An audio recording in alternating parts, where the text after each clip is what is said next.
وہ خود بھی کام کی وجہ سے دیر سے سوئی تھی، اسے بہت نیند آ رہی تھی۔ معید نے کافی پینے کا وقت بھی نہیں دیا، اسے نہ جانے کس بات کی جلدی تھی۔ کہاں وہ ہفتے بھر بعد کی اپوائنٹمنٹ لیے بیٹھا تھا اور کہاں وہ صبح صبح ماں کو ہسپتال لے آیا تھا۔ میو ہسپتال میں ایک سرخ سی نئی عمارت حال ہی میں بنی تھی۔ ان کا نیا اور جدید آلات سے لیس سرجیکل ٹاور تھا۔ داخلی دروازے پہ معید ماں کے لیے ویل چیئر لے آیا۔ وہ سفید چادر میں ملبوس تھی، تھکی تھکی سی لگتی تھی جیسے تکلیف میں ہے۔ بدقت ویل چیئر پر بیٹھی، معید چیئر آگے دھکیلنے لگا، مالا ساتھ ساتھ چلنے لگی۔ وہ بار بار جمائی روکتی تھی۔ اس نے سیاہ کینوس شوز کے ساتھ سیاہ سرمئی لباس پہن رکھا تھا۔ سرمئی دوپٹہ سر پہ لیا ہوا تھا اور سن گلاسز ماتھے پہ اٹکا رکھے تھے۔ یہ معید کی ورک پلیس تھی اور معید یہاں آ کے بڑا کانشیس ہو جاتا تھا، بالخصوص بہنوں کے بارے میں۔ سرجیکل ٹاور کی عمارت میں ہر طرف پودے رکھے تھے۔ سبزے کو دیکھ کے چہرے پہ خود بخود مسکراہٹ بکھر گئی۔ معید ماں کی ویل چیئر دھکیلتے آگے جا رہا تھا۔ وہ گزرتے ہوئے پودوں کو انگلیوں سے چھوتی جا رہی تھی۔ معید یہاں صرف معید نہیں تھا، وہ ڈاکٹر معید تھا۔ ڈاکٹر معید ادھر آئیں، ڈاکٹر معید یہ دیکھیں۔ اپنے بہن بھائیوں کو ان کی ورک پلیس یا یونیورسٹی میں دیکھنا بھی کافی دلچسپ ہوتا ہے۔ وہ جن کو ہم گھر میں اندر باہر سے جانتے ہیں، جن کی کوئی اہمیت نہیں ہوتی، وہ جو گھر میں لڑتے بھی ہیں اور روتے بھی ہیں، اپنی ورک پلیس پہ وہ بڑے ہی مہذب بنے ہوتے ہیں۔ معید ماں کو لیے MRI روم میں چلا گیا اور اسے کہا تھا کہ وہ 7 والے روم میں بیٹھ جائے۔ وہ دوسرے روم میں چلی آئی۔ وہاں ایک شیشے کی دیوار تھی جس سے MRI دکھائی دیتا تھا۔ وہ دیکھ سکتی تھی کہ معید ماں کو اسٹریچر پر لٹا رہا ہے۔ شاید چند کمپیوٹرز لگے تھے جن کے ساتھ ایک ٹیکنیشین بیٹھا تھا۔ اس نے معید کی وجہ سے مالا کو کچھ نہیں کہا، اپنا کام کرتا رہا۔ ماں کو اسٹریچر پہ لٹا کے MRI کی آدھے چاند جیسی مشین کو سیٹ کیا جانے لگا۔ اس کی نظریں ماں کے گھٹنے پہ تھیں، لیکن وہ مشین کو ماں کے سر پہ سیٹ کر رہے تھے۔ کشمالا کا ماتھا ٹھنکا۔ سر پہ کیوں؟ MRI سٹارٹ ہوا تو معید باہر نکلا اور سیدھا اس روم میں آیا تو کشمالا کو دیکھ کے ٹھٹکا۔ مالا یار، میں نے تمہیں 7 والے روم میں بیٹھنے کو کہا تھا، یہاں نہیں۔ تم تو کہہ رہے تھے کہ گھٹنے کا سکین ہوگا، پھر برین کا کیوں؟ وہ آگے آیا اور ٹیکنیشین کے کندھے پہ چھپ کے اسکرین کو دیکھنے لگا۔ معید، میں کچھ پوچھ رہی ہوں۔ کیونکہ گھٹنے کو چلنے کا حکم برین سے آتا ہے مالا۔ بایو نہیں پڑھی تھی کیا؟ وہ جیسے چڑھ گیا۔ ماں کو چلنے میں دقت ہوتی ہے نا، ہم نے یہ دیکھنا ہے کہ برین کیوں گھٹنے کو چلنے کا حکم نہیں دے رہا۔ کیوں نہیں دے رہا؟ کیونکہ معید کی نظریں اسکرین پہ تھی۔ کبھی کبھی برین میں SOL بن جاتے ہیں، ان کی وجہ سے چہرہ ڈیویٹ کرنے لگتا ہے۔ SOL کیا ہوتا ہے؟ وہ پریشانی سے بولی۔ معید نے چہرہ اٹھا کے اسے دیکھا۔ اسپیس آکیپائنگ لیژن، پانی کی تھیلی ہوتی ہے چھوٹی سی، کوئی مسئلے کی بات نہیں، اس کو نکال لیں گے تو سب ٹھیک ہو جائے گا۔ اور وہ واپس جھک کے اسکرین کو دیکھنے لگا۔ SOL پانی کی تھیلی ہوتا ہے اور کچھ نہیں۔ اس کو یاد آیا ماہی کی گردن میں تھائرائڈ کے مسئلے کی وجہ سے ایک پانی کی تھیلی بن گئی تھی۔ انجیکشن سے ڈاکٹر نے پانی نکال لیا تھا، بس اتنی سی بات تھی۔ کنٹرول روم کافی بڑا تھا۔ گلاس وال کے ساتھ ٹیکنیشین کرسی پہ بیٹھا اسکرین کو دیکھ رہا تھا۔ معید اس کے ساتھ کھڑا تھا۔ مالا پیچھے کرسی پر جا کے بیٹھ گئی۔ کرسی کے ہتھ پہ کہنی رکھی اور ہتھیلی گال تلے رکھ لی۔ رات نیند نہیں پوری ہوئی تھی، اوپر سے روزہ بھی تھا۔ اس کی آنکھیں بھاری ہونے لگی۔ اس نے پلکیں موند لی۔ MRI 45 منٹ چلنا تھا آرام سے، ابھی کافی وقت تھا۔ SOL پانی کی تھیلی ہوتا ہے اور کچھ نہیں۔ وہ کچی نیند میں تھی جب کہنی پھسلی۔ وہ جھٹکے سے سیدھا ہوئی، غنودہ آنکھیں کھولی۔ سکین ہو رہا تھا، مشین کی کڑکڑاہٹ جیسی آوازیں یہاں تک آ رہی تھیں۔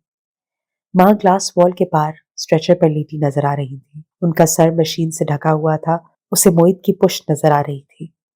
SOL پانی کی تھیلی ہوتا ہے اور کچھ نہیں۔ معید کتنی دیر ہے؟ اس نے پیچھے سے پکارا۔ معید نے جواب نہیں دیا، یقیناً سنا نہیں تھا۔ اس نے پھر سوال دہرایا۔ معید نے اب بھی جواب نہیں دیا۔ پھر وہ تیز قدموں سے دروازے کی طرف بڑھا اور باہر نکل گیا۔ کشمالا نے تعجب سے اسے باہر جاتے دیکھا۔ SOL پانی کی تھیلی ہوتا ہے اور کچھ نہیں۔ اس نے کوہنی پھر سے کرسی پر ٹکائی اور تھوڑی کو ہتھیلی کے پیالے میں رکھ دیا۔ آنکھیں دوبارہ بند ہونے لگی۔ غنودگی میں اسے آواز آئی، باریک ہیل سے ٹک ٹک چلتی کوئی خاتون اندر آئی تھی۔